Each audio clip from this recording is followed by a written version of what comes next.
го прочитам текстот за денеска, второто Петрово послание, првата глава, 1 до 18 стих. Слушајте внимателно. Симон Петар, слуга и апостол на Исус Христос, до оние кои преку правдата на нашиот Бог и Спасител Исус Христос им се падна еднаква вера како и нам. Благодата и мирот со познавањето на Бог и Христос Исус, нашиот Господ, да ви се умножат. Бидејќи неговата божествена сила ни подари се што е потребно за животот и побожноста, а преку познанието на оној кој не повика со својата слава и совршенство, преку кој ни се дарувани многу големи и драгоцени ветувања, да преку нив да станете учесници во Божјата природа, ако се оддалечите од гнилежот на овој свет. Затоа, грижејќи се за ова сестрано, принесете кон верата своја добродетел, а кон добродетелта знаење, кон знаењето воздржување, кон воздржувањето трпение, кон трпението побожност, кон побожноста братолюбивост, кон братолюбивоста љубов. Зашто ако овие доблести ги има во вас и се умножуваат, тие нема да ве остават празни, ниту бесплодни во познанието на нашиот Господ Исус Христос. А кој ги нема овие доблести, тој е слеп, кусоглед и заборава дека се очистил од поранешните гревови. Браќа, затоа уште повеќе настојувајте да го зајакнете вашиот позив и избор, зашто ако го вршите тоа, никогаш нема да погрешите. Бидејќи по таков начин ќе ви се овозможи слободен влез во вечното царство на нашиот Господ и Спасител Исус Христос. Поради тоа, секогаш ќе се трудам да ви ги напомнувам овие работи, иако ги знаете и утврдени сте во сегашната вистина. А и право е, додека сум во ова тело, да ве подсетувам, бидејќи знам дека наскоро ќе го оставам моето тело, како што Господ наш Исус Христос ми откри. А ќе се погрижам на ова да се подсетувате секогаш и по мојата смрт. Зашто ние ви ја покажавме силата и доаѓањето на нашиот Господ Исус Христос не преку измислени приказни, туку самите бевме очевидци на Неговото величие, зашто тој прими чест и слава од Бог Отецот, како од велелепноста слава му дојде ваков глас: овој е мојот возлюбен син, со кого се исполнува мојата добра волја. И тој глас што дојде од небото, ние го чувме кога бевме со него на светата гора. Амин. Божјата сила ни подари се што е потребно за животот и побожноста. Можеби постојано имаме некако чувство дека нешто ни фали во животот. Дека се нешто ни е потребно за да бидеме подобри. И обично кенкаме во молитвите, да бидам искрен. Но повикот во кој тој не повикува во својата слава и совршенство, и дури да станеме соучесници во Божјата природа. Јас се сеќавам кога студиравме теологија, кога дојавме до второто Петрово послание, поточно до овој стих. Студиравме и филозофија и знаевме за што значи природа, знаеме што значи форма и така, знаеме што значи личност. Едноставно ни беше објаснето. Но кога дојдевме до овој текст дека Господ Исус Христос не повикува да бидеме соучесници во Божјата природа, малце се сепнавме. Како прво, ние, луѓето, сме со различна природа од Божјата природа. Бог е создател, ние сме создание. Тоа е категорична разлика. Тој е вечен, ние сме времени. На кој начин тој нас не повикува да бидеме соучесници во Божјата природа? Што значи тоа? Дали сме свесни во што сме повикани? Дали сме свесни во што нас Господ не повикува? Ова не дава баш зборев се мој пријател за човекот работи во црква и вика знам дека Господ може, нели, он не повика, он може и без нас тоа да го прави, не знам што викам зошто? Зошто мислиш дека он може без вас тоа да го прави? Тука неговата мисија. Зошто тој би те повикал тебе, ако Господ баш ме гајле ти дали си тука или не си тука? Знаете, за да одбраниме Божјата големина и совршеност, ние понекогаш се правиме толку неважни како непостоечки. Што не е така. Не е така. Библијата кажа дека врвот на Божјото создание е човекот. И јас и ти сме врвот на Божјото создание. Врвот.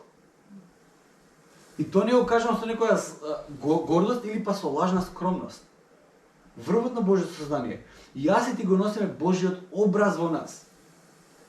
Важноста од една страна и одговорноста што ни е дадена се огромни. Видите што со човекот може да направи. Тоа е нешто неверојатно. Зашто се ние сме способни. Кога Господ те повикува, од некоја причина, Господ одлучил да работи со луѓето и да работи преку луѓето. Знам, ако јас сум лажно скромен, ќе кажам, се знам јас себе си и стварно се знам, зашто Господ мене ме одбрал, стварно не знам, голем ризик е тоа. Кога Господ го повикал Живко да работи во неговата мисија. Но Господ така одлучил. И тој тоа го одлучил за секој еден од вас. Моментов кој кажам, абе јас сум крајно непотребен, што кажуваме со тоа? Дека Господ сгрешил? Дека ти немаш што да дадеш?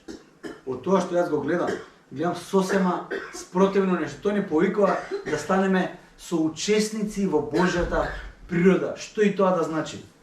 Нема сега да го анализирам тоа филозофски. Што е тоа да значи? Значи и дадена ни е улога овде на земјата, и тоа важна улога. Кога апостол Петар зборува овде за повик да станеме соучесници, некаков подарок од Бог за нас, се чини како тоа да се само некакви убави моменти во животот.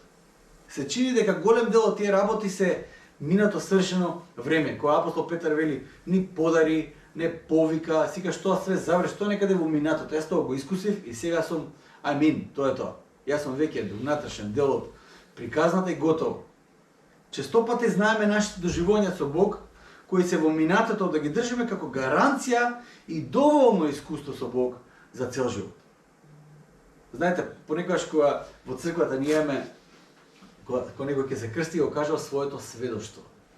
Сведоштвото, се тоа е, како да ви кажам, еден термин кој можеби има премногу работи наталожено врз него. Тоа всушност е приказната на твојот живот, како ти си го сретнал Господ Бог. Точка. Како Господ те спасил. Тоа е сведоштвото. Понекогаш мислиме дека едното сведоштво во кое ние сме го сретнале Бог е сосема доволно и доказ за се во мојот живот. Но понатаму продолжува апостол Петар на кој начин ние стануваме дел од тоа во кое Бог нас не повикува. Некако можеби на почетокот, во третиот стих, дека ние сме повикани, дека Бог ни дал, дека и така натаму. Овде можеме да мислиме дека ние сме пасивни во целата работа. Господ не избра, Господ не повика, Тој ни даде, а ние седиме во тој еден, како да кажам, столчето и само примаме. Добиваме, повикани сме, стануваме со учесници во Божјата природа, но сето тоа ни е дадено и е надворешно. Некако можеме тоа пасивно да го разбереме и нашиот христијански живот да се сведе на неколку скромни моменти во кои нашите чувства биле поттикнати од Божјото присуство, мислејќи дека тоа е тоа. Ми останува само недела сабајле на служба која ќе дојдам, да го изгенерирам повторно тоа чувство и да знам дека тоа е тоа. Чувството е тука. Господ ме допре, ме избореше, едноставно го почувствав неговото присуство и од недела на недела јас се обидам тоа да го изгенерирам и остануваш пасивен во таквиот живот. Ако така мислиш, тогаш следниот дел може ќе те разочара. 5 до 7 стих, апостол Петар, после тој повик, им вели вака: затоа, грижејќи се за ова сестрано, принесете кон верата, донесете, ставете од вас, инволвирајте се во верата своја добродетел, а кон добродетелта знаење, не само да служиш, туку треба да го вклучиш сега и мозокот. Знаете, знаење треба да принесеме. После кон знаењето воздржување, значи само контрола, тоа е веќе малце тешко, затоа што тоа веќе треба да го практикуваме помеѓу и верните и тие што се надвор од црква. Само контролата не е баш лесна. Воздржување, кон воздржувањето трпение, кон трпението побожност. Не мисля до сега ова е побожност, ама побожноста изгледа уште повисок повик има за нас. Кон побожноста братолюбивост, значи Не само да не им правиме на другите тоа што не ќе да ни прават, сега тоа е златното правило според Конфуција, според Исус тоа не е доволно. Според Исус е прави го на другите. Тоа што сакаш тебе ти го прават. Значи, кон побожноста братолюбивост, а кон братолюбивоста љубов. И се што правиме во нашиот живот, мотивот треба да биде љубов. Тоа што апостол Петар го пише овде никако не може да се замисли само како еден момент во животот, како едно искуство со Бог во животот и да биде доволно. Тоа е животен стил кој трае цел живот. Така сме повикани да го живееме Христовиот живот. Но што ако Доротеја или Хана го слушнат ово и прашат: а зошто? А зошто ова? Зошто на верата да придодадам добродетел, а на тоа знаење, а кон знаењето само контрола, а кон тоа трпението, па потоа побожноста, па братолюбивоста, па љубовта. Многу работа. И онака листата е многу долга, да не кажам и многу тешка. Зошто се тоа? Зошто се тоа? Апостол Петар ќе каже вака: зошто, во 8 до 11 стих, ако овие доблести ги има во вас и се умножуваат, тие нема да ве остават празни, ниту бесплодни во познанието на нашиот Господ Исус Христос. Едно од важните придобивки кои ги имаме со средбата со Бог е тоа што како прво ние го спознаваме Него. Уште поважно е дека Тој не спознава нас. Тоа е еден библиски концепт кој да кажеме преку спознанието ние градиме однос со тој кој го спознаваме и тој кој не спознава нас. Тој кој покажува иницијатива да го гради животот заедно со нас. Тоа не е само некакво знаење, туку тоа е активен однос во изградување. И тоа значи дека нема да бидеме празни, затоа што животот, како што го пишува апостол Петар, носи плодови во нашиот живот. На некој начин апостол Петар ги повикува да се држат за основите кои се предадени од самиот почеток. Можеби за нас ова генерација треба да важи советот: вратете се на текстот првин, да видите кои се основите, а потоа држете се за основите. Многу е важно да се вратиме кон текстот ние, да се вратиме кон Библијата, да видиме што Библијата зборува за нашиот живот. Кој е тој повик во кој ние сме повикани? Кој е тоа учество во божествената природа за која апостол Петар нас изборува? Што значи тоа за нас? Тоа од недела до недела ние ќе го разговараме, но тоа не е доволно. Ние сме повикани активно да го живееме тој живот. И ова проповед не е само за овие 30-40 минути што сега ќе ги проповедам. Туку ова проповед зборува за животот кој всушност треба да го живееме надвор од овој контекст, надвор од овие 4 зида. Ние како луѓе од 21 век наследуваме толку многу со чувството на преплавеност е неизбежно. Јас сум преплавен, многу пати сум преплавен. Уморен сум затоа што сум преплавен и од информации и од луѓе. Знаете, човекот до пред 19 век не патува многу. Сега се држи во своето село, својот град кај да е. Луѓето со кои се познава се тие, нема нови луѓе.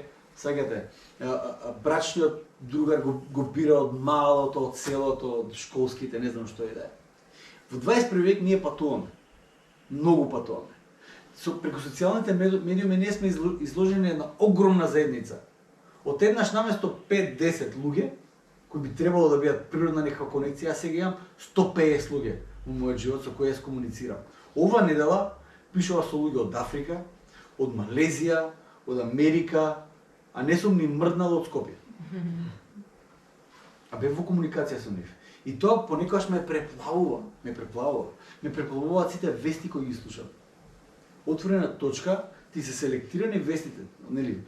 Све значи те преплавува одма од старт. Имав честа да го возам еден од овие што беа преведувачи на хрватската Библија, се каже Бонавентура Дуда, има еден негов превод кој денеска се користи во Хрватска. И тој човек, како да ви кажам, беше 90 години, јас го возам за Хрватска, имаше едно излагање таму на теолошкиот факултет кај што студиравме. И човекот ми додека се возевме, правевме мујат. Ми кажуваше за неговиот животен стил. Човекот немаше ни телевизор, ништо немаше. Значи толку, 4 зида, кревет и книги. Викам, имате некоја посебна причина зашто немате телевизор, компјутер, нешто ово. Па вика, јас не сакам информацијата мене да ме најде, туку сакам јас да ја барам. Вау, човече, стварно, тоа е многу интересно. Затоа што во денешно време, како функционираат сите платформи и сите тие куки што ви ги стават во вашите IP адреси овоно, сето тоа се прави за да ве најдат. Разбирате? Тоа се не некоја, да не мисли некоја апокалиптично сценарио. Тоа се за маркетинг, за пари се тоа, окей. Тоа не е за да ви го уништат животот, не е тоа поентава. Поентата е дека ставаат, ги гледат вашите интереси, ги гледат вашите што и да е, за да можат повеќе реклами да ви пратат на вашата адреса, да ви пратат повеќе информации, повеќе вести за тоа што вас ве интересира и да го привлечат вашето внимание колку што е можно повеќе. Да ве задржат на овој таблет или на овој смартфон колку што е можно повеќе, за можеби еден ден ви нешто од тоа што го рекламираат да купите. Тоа е целата поента. Јас сум преплавен, како генерација, мислам дека сме преплавени од сите тие работи, можеби не сме ни свесни. Но сите тие работи се на огромна галама во која ние постојано живееме. Преплавени сме од информации, од забава, од комуникација, од лесно доаѓање до се што ни треба. Иако во споредба со Западна Европа или Америка, можеби во тие земји себе се гледаме како сиромашна земја, сите бегаат затоа што им треба пари. Вистината е, најголем дел од основните работи во животот ги добиваме прилично лесно во споредба со земјите од третиот свет. Има земји каде што работите кои за нас се многу лесни до кои ние може да дојдеме. Ево ова вода тука, во Африка требаше да ставиме овој резервоар за да имаат вода за пиење. И кога нема дождлива сезона, црпат од поилото таму кај што животните пијат. Ја вријат водата и да не кажам, ова е прилично лесно за мене. Ние сме преплавени со многу нешта и често пати не сме најасно што е тоа. Неретко наидувам на луѓе кои тропаат, кои трагаат по основите на животот. Основите на животот, на верата, на некакви темели врз кои нешто градиме во животот. Потребно не е тоа. За тоа да го направиме, ќе треба да се посветиме на расчистување на многу талок што се има насобрано врз животот. И талок што се насобрал низ годините во кои непромислено сме трупале нешта врз тие основи. И сега не сме ни сигурни каде се и како изгледаат основите. Појма немаме. И зашто појма немаме како изгледаат основите, ние се соочуваме и со збунетост. Посебно денешната генерација се соочува со збунетост. И тоа збунетост во најосновните вредности, па и категории. Овие постарите генерации ги зафркаваат по младите, вика по младите кога ќе го освоиме светот, а они не знаат дали се машки или женски уште, мислам стварно. Сега се зафркаваат, значи збунетост е на секој ниво. И тоа е сериозна работа. Затоа што заради збунетоста доаѓа паника, а во паника носиме брзи одлуки, без да размислуваме за какви последици тие одлуки ќе донесат некош во животот. Сите тие муабети за родот, за полот, за мешањето на Христос со кристали и медитација и било каква друга источна религиозна пракса, фейк ньюс за фейк ньюс, тивко очајување во животните бури, барање спас во било што. Имаме луѓе тука кои дошле тука бараат спас, кои биле од гатачи до оџи, до попови, до манастири, до тука нека доаѓаат се бараат спас. Јас морам понекогаш да ги седнам луѓе да кажам, ако сте тука за Живко исцелител, на погрешна адреса сте. Точка. Поентава е дека процентот не е пропорционален на тоа кој бега од Македонија или кој се доселува во Македонија. Имаме луѓе кои од Европа дошли тука да живеат, и имаме луѓе кои бегаат од тука. Процентот не е пропорционален, но едноставно, како да ви кажам, не е само дека бегаат од Македонија, има и обратно, многу обратно има. Тоа што сам да го кажам е дека нема една дефиниција или јаснотија за ситуацијата, едноставно има каша попара, има збунетост и хаос. Можеби као генерација ќе се соочиме со прашањата, тие некои екзистенцијални прашања. Што ќе значи светската енергетска криза за нас? Може би се смееме на тоа. Но значи нешто. Што значи за нас послабите земји, појавата на други глобални сојузници и економски центри? Што за нас значи политичките превирања и изживување врз народ? Што за нас тоа ќе значи? Во таквиот хаос се раѓаат теории за утеха. И често пати мешаме баби и жаби, само да дојдеме до некаков логички и задоволителен поглед на сето што нам не има смисла. Ја бараме смислата во се. И луѓе мешаат, многу мешаат луѓе, разбирате? Ќе дојдат во црква и си кажат, леле, што е убаво, има прекрасни енергии, чакрите ми се отворија, нели? Едноставно мешаат некои појмови кои едноставно не може да се мешаат и така натаму. Може би не во тие разбери. Но сите ние патиме од презаситеност на информации и некако забораваме да ги расчесламе тие основни верувања. Темелите на кои би требало да градиме тоа што сме. Не заборавајте. Ние со животот со Христос одиме кон Неговото царство, каде ќе ни биде овозможено влез во Неговото царство. Има една појделна точка и една точка на целта која треба да ги секогаш ги имаме во нашиот поглед. Појделната точка за нас е крстот. Секогаш крстот. Секогаш ако си изгубен, и тоа ми е во Скопје тоа е една прекрасна илустрација. Ако се изгубиш во Скопје, погледни кон крстот и ќе знаеш отприлика кај си. Прекрасна илустрација тоа за нас. Крстот наводно обично преку ден ќе го видиме или вечерта свети. На еден таков начин крстот Христов е како една ориентација за нас, колку и да сме изгубени, колку и да сме пренатрупани со информации, со збунетост, крстот Христов за нас е како еден компас за кај се наоѓаме во животот. И секогаш треба да се навратиме на тие основи, затоа што Христос го оставил тоа како основа за нас. Нашата дестинација е како што апостол Петар, кој кај се наоѓа помеѓу тие две точки, тој го спомнува крстот Христов, страдањата Христови, но го спомнува и Неговото царство, зашто тоа е дестинацијата каде што ние одиме. Таму е нашата надеж. Не мислете само на овде, мислете и на оно што следи, тоа е Божјото царство. И доаѓаме во вториот и последен дел од овој текст што го читав. 12 до 15 стих вели вака: поради тоа, кој ќе видите во текстот, поради тоа, тоа значи како еден својвиден заклучок за тезата која писателот е да гради до сега. Поради тоа, секогаш ќе се трудам, слушате ги овие зборови. Јас овде во овие зборови го гледам срцето на Петар. Едноставно ме разоружува понекогаш кога го читам ова. Поради тоа, секогаш ќе се трудам да ви ги напомнувам овие работи, иако ги знаете и утврдени сте во сегашната вистина.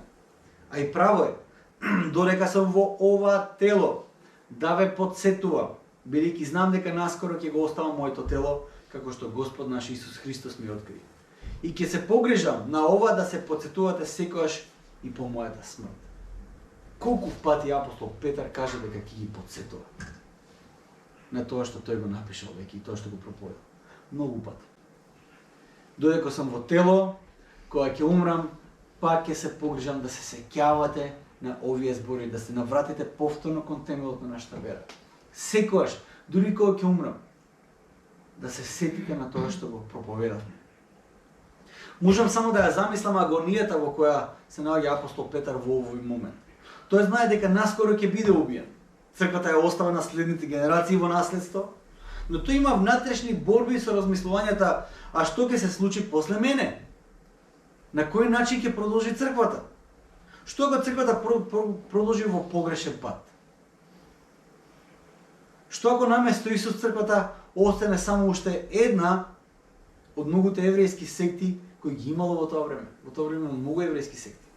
Што ако црквата наместо да застане позади Исус, да го граде животот позади Исус, таа стане само уште една еврејска секта понатаму? Апостол Петар овде неколку пати спомнува дека тој ќе ги подсетува на тие работи додека е жив. Им вели дека тие ги знаат тие работи, знам дека ги знаете, но сепак тој повторно и повторно ќе ги подсетува. Па дури и откако ќе умре, ќе се погрижи да остави некои работи кои ќе ги подсетуваат ините генерации. Има една песна од Ѓорđe Балашевиќ, се вика Блуз мутне воде. Кога живееме како риби во матна вода, кај се наоѓаме? Дали знаеме кој е тој општествен поредок кај се наоѓаме? Дали знаеме кој е кој? Дали знаеме кој да следиме?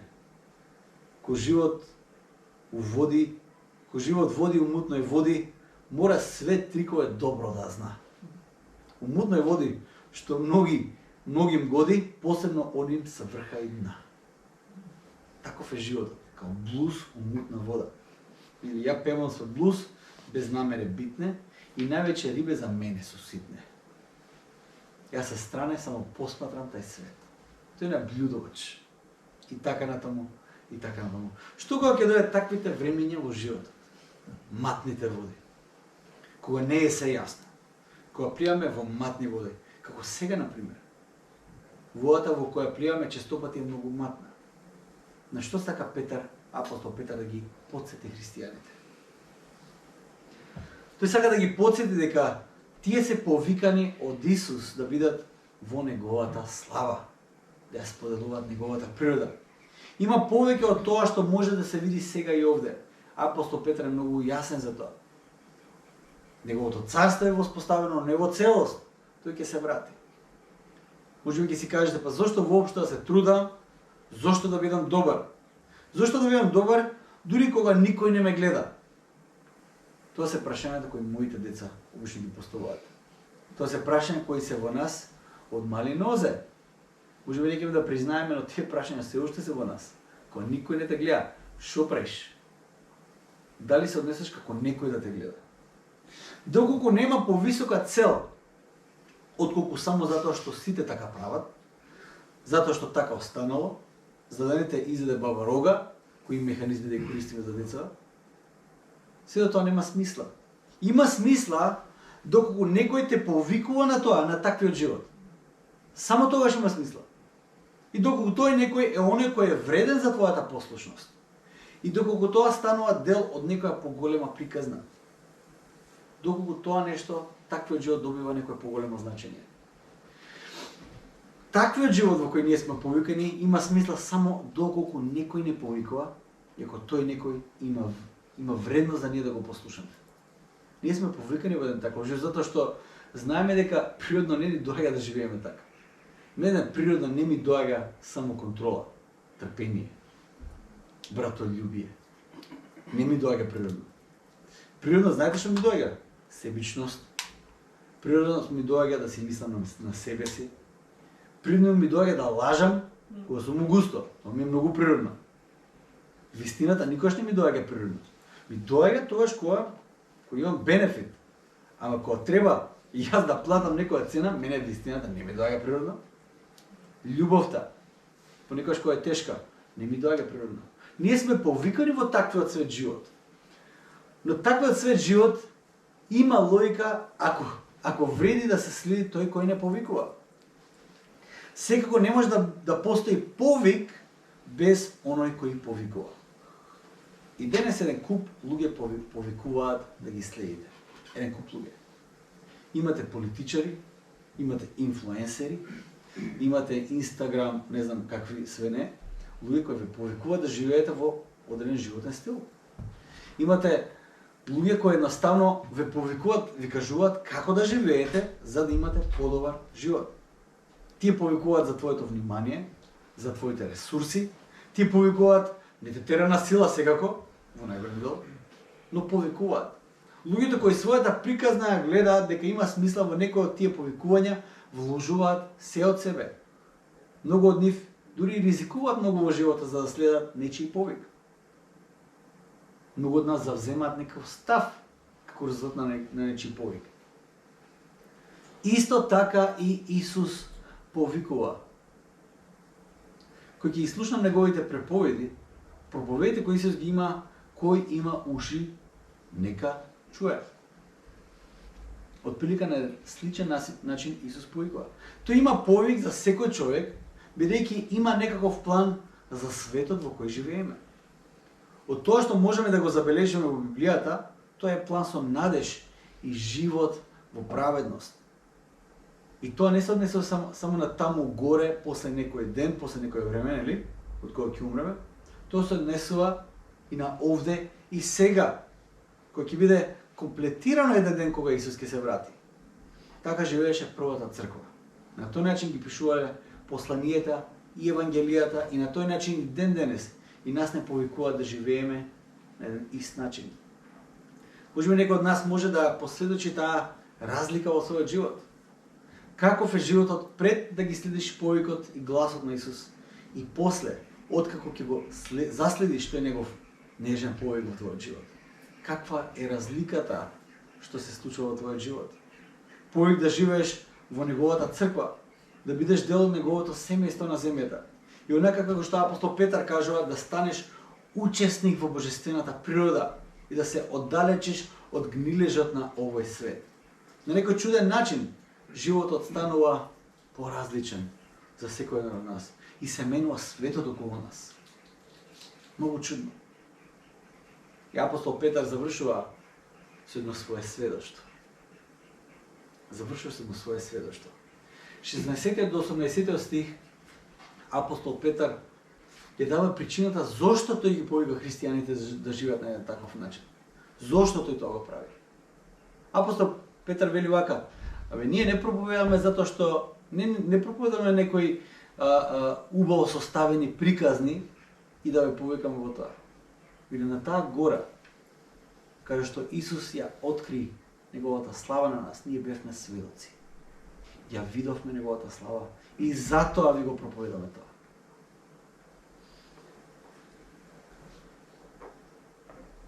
Петар завршува со таквото убедување до себе и до сите други кои го читаат овој текст, дека тој не бил само измамен од некој, или не се измамил сами од себе си, има и такви, тук бил сведок на тој момент, кога сето тоа што Исус го тврдел за себе, тие го виделе со своји очи, го виделе во неговата слава.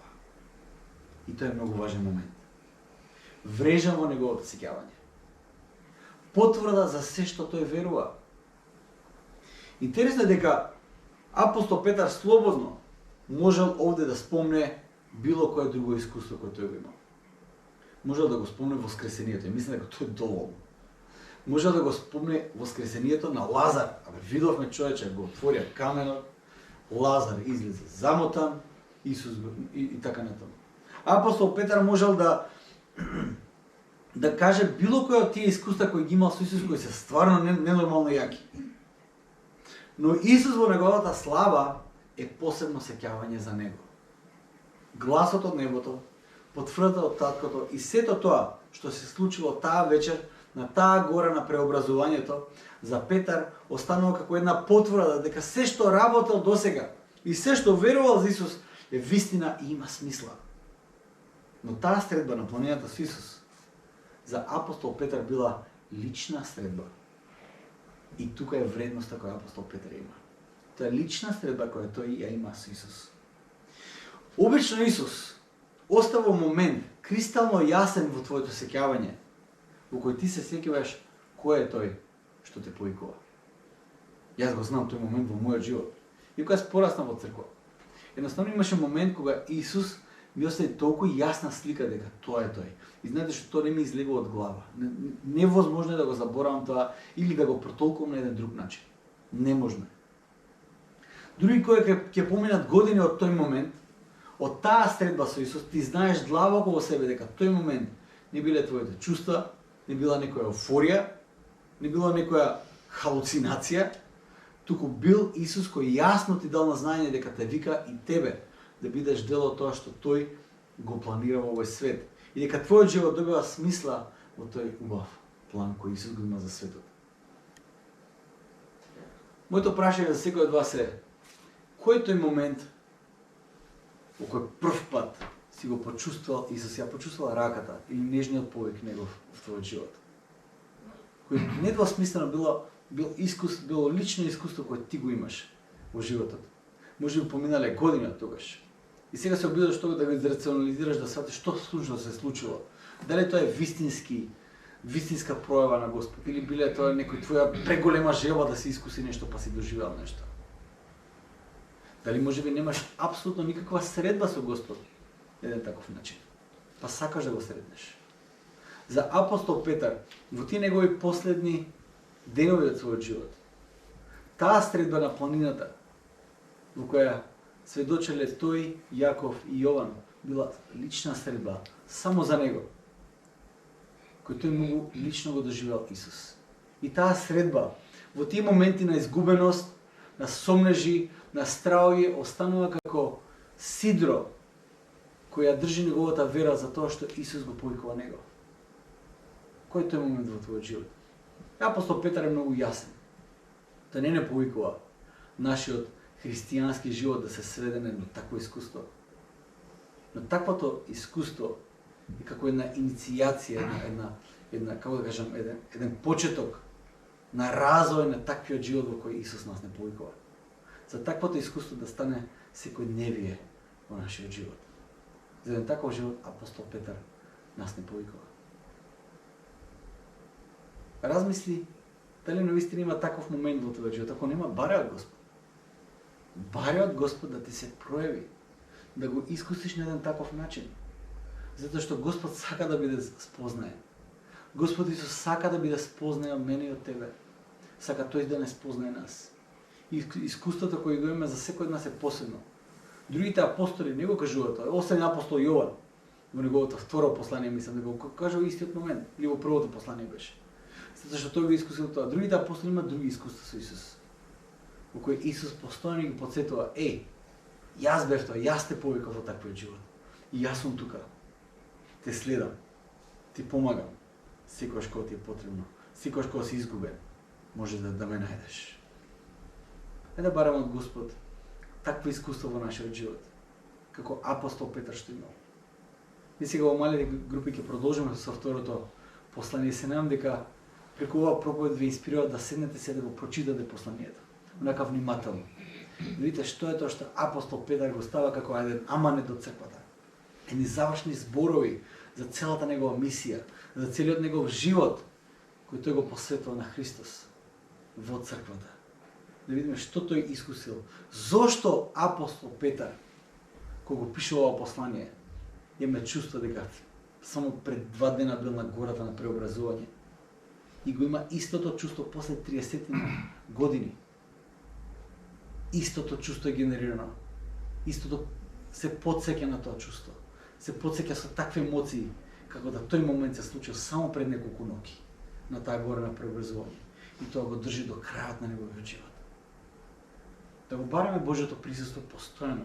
Да не се темелиме само на едно чувство, бидејќи за Петар, за апостол Петар, тој чувство станува секојдневие. Тоа присуство Божјо на таа гора станува секојдневие. Таа слава Божја која ја видел, која последоче таму, станува слава која го прати целиот негов живот до самиот крај. На еден таков начин, како што вели Исус, ќе го прослави Господ со својата смрт. Да се исправиме, ќе се молиме, ќе го бараме Божјото присуство во нашиот живот. Исусе Христе, Сине Божи, Господи, го бараме Твоето присуство. Ја бараме Твојата објава, Господи Боже мој. Ќе бараме се Христе да вистина не сретнеш. Татко мој, нема ништо поскапоцено на овој свет од средбата со Тебе. Да знаеме дека сме го спознали, сме го сретнали и спознали нашиот Создател, кој толку многу не љуби, што беше спремен да дојде да умре за нас. Да воскресне и да не повика во славата во која Ти си ја спремал цела вечност, Господи. Татко мој небесен, јас се молам сега за секој еден од нас кој стои овде, кој, Господи, слуша оваа порака, кој копне за средба со Тебе, Господи. Татко мој, ниту јас, никој друг може да го произведе тоа чувство, да тоа Твое присуство, Господи. Тоа се случува само заради Тебе, Господи, заради Твоите ветувања, затоа што Ти сакаш да бидеш присутен во Твојата црква. И сега се те молам да бидеш Ти, да дојдеш преку Твојот Свети Дух, да бидеш присутен во нас, да го почувствуваме Твоето присуство, да ја почувствуваме Твојата љубов, да го слушнеме Твојот глас во нашиот живот. Дојди, Господи Боже мој. Јас ќе оставам 1-2 минути во тишина, да едноставно го слушаме Божиот глас. Иако навистина не сте имале средба со Господ веќе некое време. Ако се соочувате со некакви сомнежи или стравови, како што апостол Петар се соочувал, јас ќе ве окревам, зборувајте во тоа на Господ Исус Христос. Барајте од Него потврда, барајте го Неговото присуство, да едноставно дојде, едноставно ви зборува во вашиот живот. Ќе оставам неколку минути, едноставно молите и барате од Него.